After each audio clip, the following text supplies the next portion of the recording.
So here we have the Hyundai i20 on an 18 plate. I'm going to start off by hopping inside the car and running through some controls first of all. Just briefly before we climb inside the car, I think it's well worth seeing the boot space. You can also see we have reversing sensors there as well. Plenty of space along with that 60/40 split folding rear seat should you wish to increase this space even further. Okay, now that we're inside the car, we're going to start with the dials. Over on the left-hand side, we have the rev counter.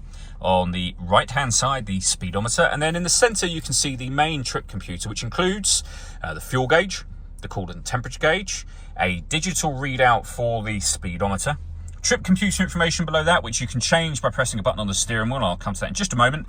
And then below that, the total miles for this car, which is 29,460. So the button to change your trip computer information is just up here. You can reset the information from there as well.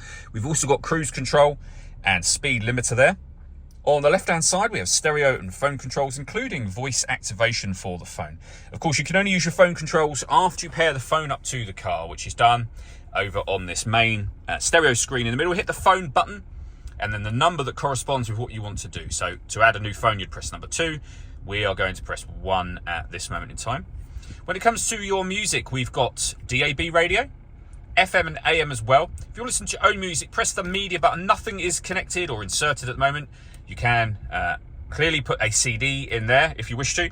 This car also has auxiliary and USB inputs as well, so plenty of ways to listen to your music.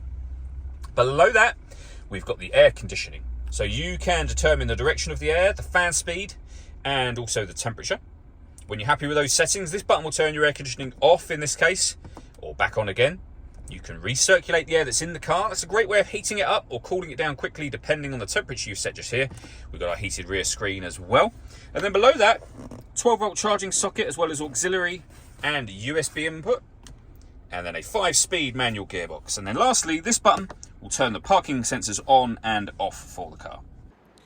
All that leaves me to say is thank you for taking the time to watch this video. If you'd like to come and see this ULEZ compliant car for yourself and have a test drive, please feel free to call either of our MJA sites. We'd love to hear from you soon.